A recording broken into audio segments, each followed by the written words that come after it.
Hello everyone, আমি দেবপ্রিয়া। আমার নতুন একটি ব্লগে তোমাদের অনেক অনেক ওয়েলকাম। কেমন আছো তোমরা সবাই? আশা করি খুব ভালো আছো ও সুস্থ আছো। আমিও ভালো আছি। আজকে শনিবার, সকাল এখন ওই প্রায় 8:30টার মতো। তো সকালবেলা ঘুম থেকে উঠে আজকে একটু অন্যরকমভাবে দিনটা শুরু হচ্ছিল। কেননা আমি ঘর গুছিয়ে ঘর পরিষ্কার করে নিজে তৈরি হয়ে আমি বেরিয়ে যাব, আমার একটা ডক্টরস অ্যাপয়েন্টমেন্ট আছে। না সেরকম কিছু সিরিয়াস নয়, জাস্ট একটা হাতের আলট্রাসাউন্ড করতে হবে, এইটুকুই। তো চলো যেতে যেতে বলছি কেন যাচ্ছি এবং কি করে যাচ্ছি, কি হয়েছে। তো আজকে তোমাদের সাথে সেটার সাথেও কিন্তু শেয়ার করব। আমি আজকে বিকেলবেলা কিন্তু মতিচুরের লাড্ডু বানিয়েছিলাম, সেটার রেসিপিও আছে, এই ব্লগে দেখতে পারবে। আর তোমাদের সাথে গল্প করতে করতে শেয়ার করব স্প্যানিশ চিকিৎসা ব্যবস্থা কীরকম, সাধারণ মানুষদের কীরকম সুবিধা আছে এখানকার চিকিৎসা ব্যবস্থায়। তো সব কিছু কিন্তু তোমাদের সাথে আজকে গল্প করতে করতে শেয়ার করব। তো চলো বাইরে যাওয়া যাক।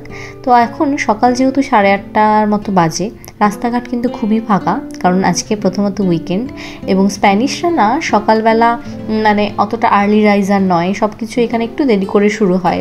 আর আজকে যেহেতু উইকেন্ড, সেটা কিন্তু আর একটু বেশি দেরি করেই সব কিছু শুরু হবে।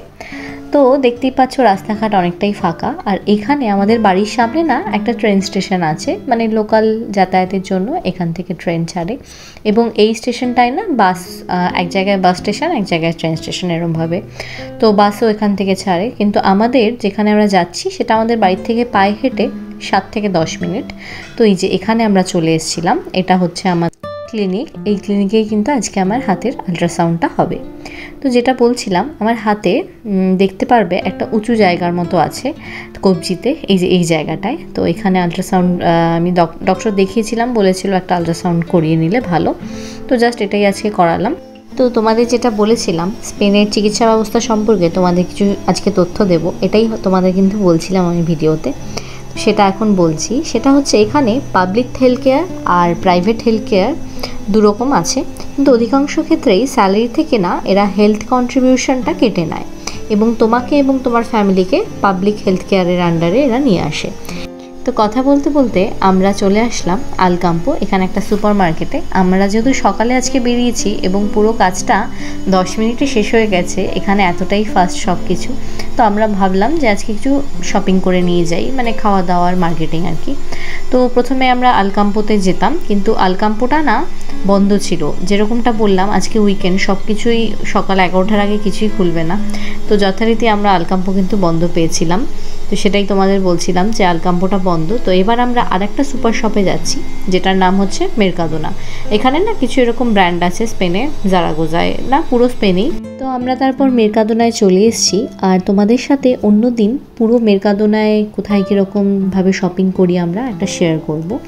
আর এই ব্যাগটা খুব আমাদের সুবিধা দেয়, যত আমরা ভারী জিনিস কিনি সবসময় এই ব্যাগটা করে আমরা সব কিছু নিয়ে আসি। আর বাইরে না ওখানে রাখার ব্যবস্থা আছে। তো এরকমভাবে আমরা এখন পুরোটা শপিং করব। আর তোমাদের সাথে আগেও দেখিয়েছি হয়তো একটা ভিডিওতে যে কীভাবে আমরা স্পেনে শপিং করি, দেখবে আমার চ্যানেলেই আছে।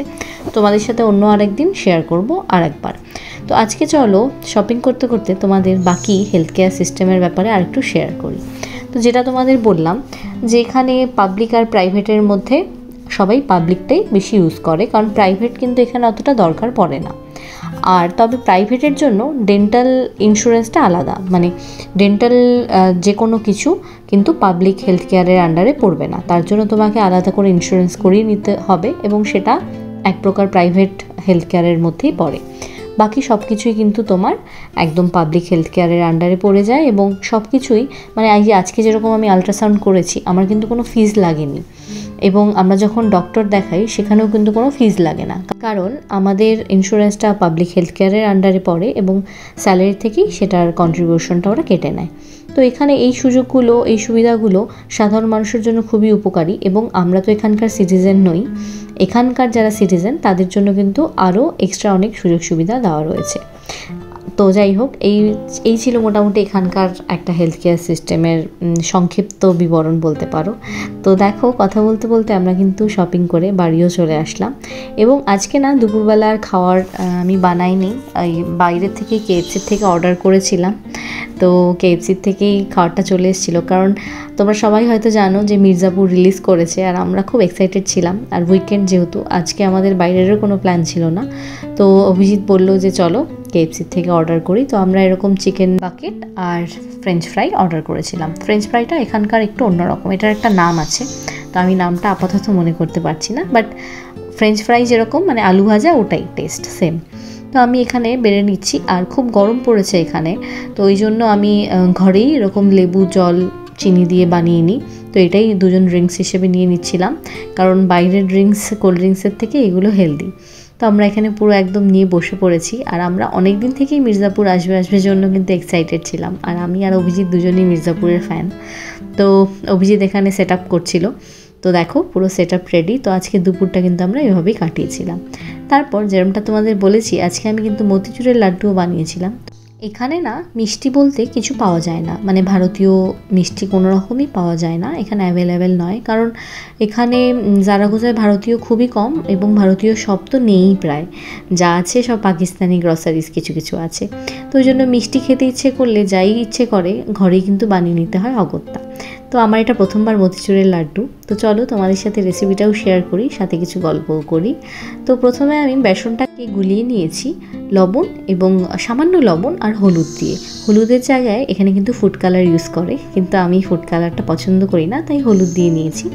তারপরে বেসনটাকে এরকম ঝাঁঝরি হাতার মধ্যে গরম তেলে এরকম করে ভেজে নিয়েছি গুঁড়ো গুঁড়ো করে।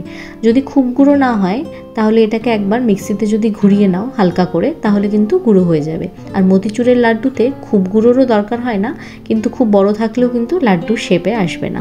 তো আমারটা মোটামুটি গুঁড়োই হয়েছিল, আর কিছু যেগুলো ছিল আমি হাত দিয়ে ওগুলো ভেঙে নিয়েছি, আমার মিক্সারের প্রয়োজন পড়েনি। দেখো আমার টেক্সচারটা ঠিক এরকম হয়েছিল। আর কিছু যেগুলো বড় ছিল আমি হাত দিয়ে ভেঙে নিয়েছি। আর এই ভাজাটা কিন্তু একদম ঝুরঝুরে হতে হবে। তো তারপরে আমি পরিমাণ মতো 1 কাপ চিনি, আর এটা না ব্রাউন সুগার, এটার জন্য কালারটা একটু চেঞ্জ হবে কিন্তু, কারণ আমি যতটা পেরেছি, হেলদি তো হয় না মিষ্টি কখনোই, বাট চেষ্টা করেছি যতটা হেলদিভাবে বানানো যায়। তো 1 কাপ চিনি আর 1 কাপের মতো জল দিয়েছিলাম। তারপরে ওই চিনি জলটা একটু ফুটে উঠলে, শিরা করার দরকার নেই, একটু ফুটে উঠলেই ভাজা বেসনগুলো আমি দিয়ে দেব, এবং দিয়েছিলাম। দিয়ে এটাকে কিন্তু ভালো করে জলের সাথে মিশিয়ে একদম আঠালো করতে হবে, এবং মাঝখানে একটু ঘি দিয়ে দিয়েছি, তাহলে যেরকম গন্ধটাও সুন্দর হয়, টেস্টটাও খুব ভালো হয়। আর তারপর এখানে দিয়ে দিয়েছিলাম চারমগজ। এখানে চারমগজ যারা খুব একটা বেশি ভালোবাসে না, অল্প কটা দিলেই হবে। আমি একটু ভালোবাসি, দাঁতের নিচে পড়লে ভালো লাগে, ওই জন্য আমি একটু বেশি করেই দিয়েছিলাম। তারপর ঠিক এরকমভাবে যখন কড়াই থেকে উঠে আসবে, বুঝবে যে মন্ডটা তোমার রেডি। তো এখানে যেহেতু তেল ঘি প্রচুর পরিমাণেই থাকে, তো হাতে এক্সট্রা করে কিছু তেল ঘি লাগানোর দরকার নেই। দেখো আমার হাত কিন্তু পরিষ্কারই ছিল। তারপরে যখন আমি লাড্ডুগুলো বানালাম, হাত কিন্তু পুরো একদম ঘি এবং অয়েলি হয়ে গিয়েছিল। তো আমার লাড্ডু কিন্তু রেডি। খেতে একদম দেখতেই পারবে যে খুব ভালো হয়েছিল, এবং ভেতরটাও একদম মতিচুরের লাড্ডু যেরকম হয়। তবে কালারটা ডিফার করেছে, কারণ আমি এখানে একদম ফুড কালার ইউজ করিনি, তো ব্রাউন সুগারের জন্য হালকা কালচে রঙ এসছে। আর যেহেতু কোনো রঙ ইউজ করিনি, আর হলুদও আছে, তো কালার বাদ দিয়ে খেতেও যেরকম ভালো হয়েছিল অভিজিৎ বলছিল, এবং আমি বলছিলাম যে তুমি খেলে এবার আমিও একটু খেয়ে দেখি কীরকম হয়েছে। এবং আমি খেয়েও কিন্তু সেম রিভিউ দিয়েছি, খুবই ভালো হয়েছিল। আর প্রায় 1-1.5 কাপ বেসন দিয়ে প্রায় কিন্তু 15-16টা লাড্ডুর মতো হয়েছিল। তো আমিও তোমাদের সাথে সেটা খেয়ে ভেতরটা শেয়ার করছিলাম যে কীরকম হয়েছে। একদম দোকানের মতোই টেস্ট ছিল, বাট আমি বলবো যে দেখতে হয়তো একদম পুরোটা দোকানের মতো হয়নি। তো আজকের ভিডিওটা এই অবধি রাখছি। আজকে তোমাদের সাথে মোটামুটি সারাদিনটাই শেয়ার করেছি। আশা করি তোমাদের এই ভিডিওটা ভালো লেগেছে, এবং নেক্সট ভিডিওতে আর একটা ইন্টারেস্টিং টপিক নিয়ে তোমাদের সাথে কথা বলবো। তো আমার এই ভিডিওটা যদি তোমাদের ভালো লেগে থাকে, please do like, comment, share and subscribe to my channel. আশা করি তোমরা আমাকে এভাবেই ভালোবাসা দিতে থাকবে। দেখা হচ্ছে খুব শীঘ্রই নতুন একটা ভিডিওর সাথে। ততক্ষণ তোমরা সবাই ভালো থেকো, সুস্থ থেকো। Bye, good night.